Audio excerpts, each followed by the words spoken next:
Snow was falling the night Caleb Hart decided to sell the ranch. He told himself it was practical 3 failed harvests, a barn roof caving in on one side, and a bank letter he hadn't opened in 2 weeks. But the real reason sat heavier than any debt.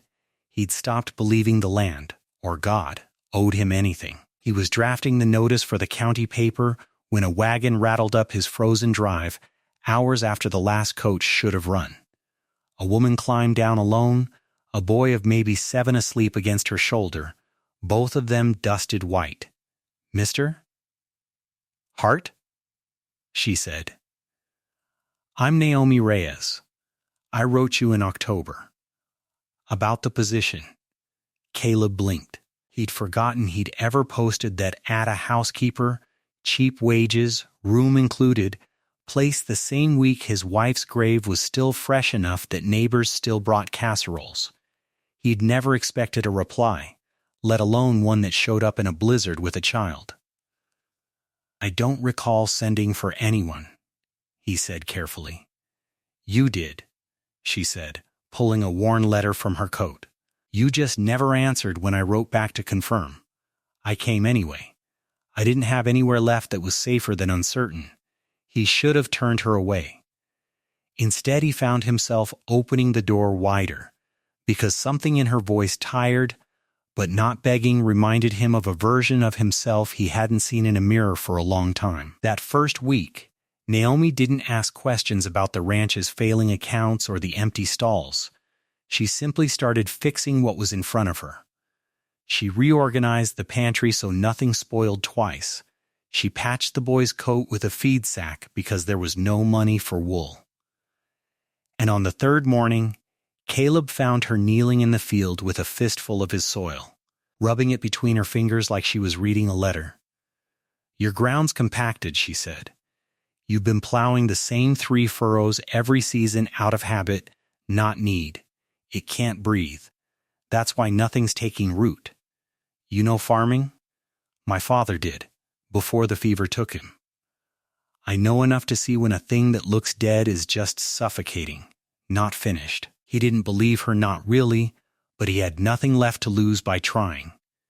They broke new ground that week, rotated what few seeds he had left, and for the first time in 3 years, Caleb worked the land without the tight, joyless anger that had followed him like a shadow since his wife died. It wasn't fast. Nothing about that spring was fast.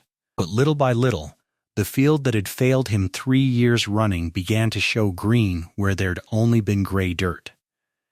And little by little, Caleb noticed himself talking to Naomi's son in the evenings, teaching him to whittle, laughing at things that weren't especially funny, simply because laughing again felt like breathing after holding his breath too long. One evening, Naomi found him standing at the fence line, staring at the new shoots the way a man stares at something he's afraid to trust.